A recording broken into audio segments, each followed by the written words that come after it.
Peggy 18.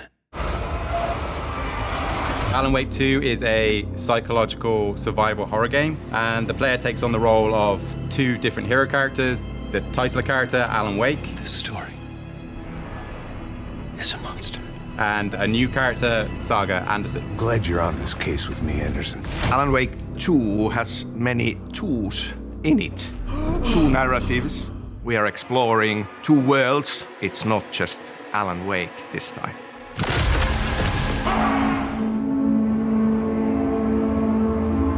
We have this theme of duality and echoes in Alan Wake 2, so we needed a counterpoint, like another perspective in the game that was a play off of Alan's, as well as having a character located in the Pacific Northwest, so we could have both of those worlds present in the game and playable for the players. Even when we are not playing him, there are a lot of things that tie the story to him, and there are other ways how he is present in those moments as well. The character of Saga, she's an FBI agent and relative newcomer to the Bright Falls area. She is a really capable investigator. She is a mom. She's a teller of bad puns. What's not to love? She's enthusiastic about her job. She really enjoys what she does, but I think her most defining quality for me is her kindness. She's a very empathetic person, and she brings that into her work, and it makes her a better detective and profiler. These two different professions that are similar but different. The artist is looking for inspiration, the detective's looking for answers. You can see the parallel there, but there's different approaches to those things.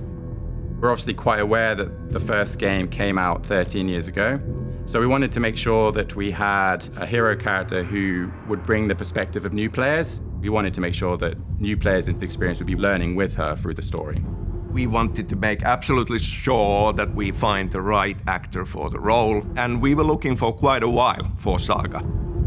Hi, I'm Melanie Liebird, and I'm playing Saga Anderson in Alan Wake 2. This is my first time working in this medium and doing a game. It's just nice to learn something new. The voiceover part of it can be very intense when you get in the booth, but I've learned so much. All of us have been working with Melanie, and because of the writing process being ongoing, there are always new ideas and writing it more and more specifically to her as a role. I'm excited for the world to see Saga because I think she's a brilliant role model. And just to see a woman in this role, a woman of colour being a protagonist in a game that we don't see that often, and just to have a lifestyle that she has, doing her best to balance work and a family, and I just think that's really relatable for a lot of people. While, we wanted to create one cohesive experience, we wanted to give each kind of playable character and their world its own style and mood. Something's not right! In the setup for Saga's experience, she's investigating these ritualistic serial killings. When we were looking at, from a narrative and tone perspective, looking at things like True Detective, we actually have a lot of 90s references in terms of things like Seven. The events that bring her to the Pacific Northwest are a series of murders, and they think there might be a serial killer somewhere lurking in the area. Part of this experience taking place in Pacific Northwest is centered around our fictional small town of Bright Falls. This idyllic, slightly quirky small town that clearly then under the surface has shadows and darker things waiting and a mystery waiting. In the first game, you didn't really get to explore the environments, but now you will be able to walk around the streets, discover the town a bit more, and revisit existing locations, like the diner, for example. Quite a lot of research was done to prepare for this project. I spent several weeks reading research papers, gathering data on forest surveys, learning about key species of the area to properly do justice to the Pacific Northwest. The photogrammetry side of it means that we can actually scan trees on site ourselves. The trees that we're seeing in the game are literally the trees that are from this area in the Pacific Northwest. Player will be going back to Cauldron Lake, which is obviously a key part of the story, be exploring all the forests that are around there. And because we kind of are more slightly open area based, so the player can freely explore, the player can kind of go back and revisit locations as part of their playthrough.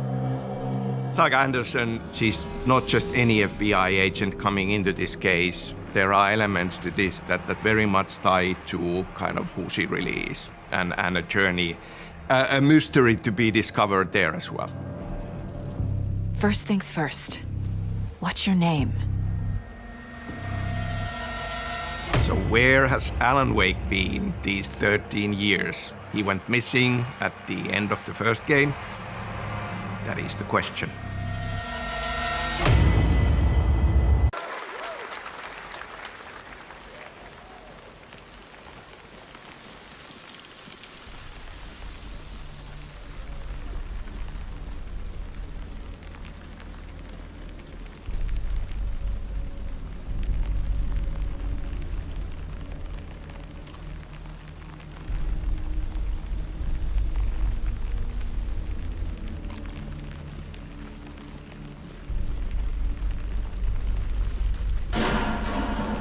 Sounds like somebody's home.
The text on the heart is clearer now.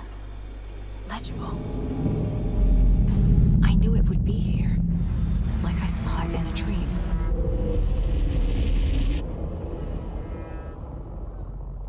I'm glad you're on this case with me, Anderson. Killer left a message. It's for us. We were all trapped in a horror story. The horror story wanted us dead.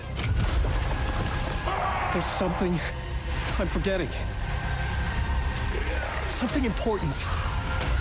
Something's not right!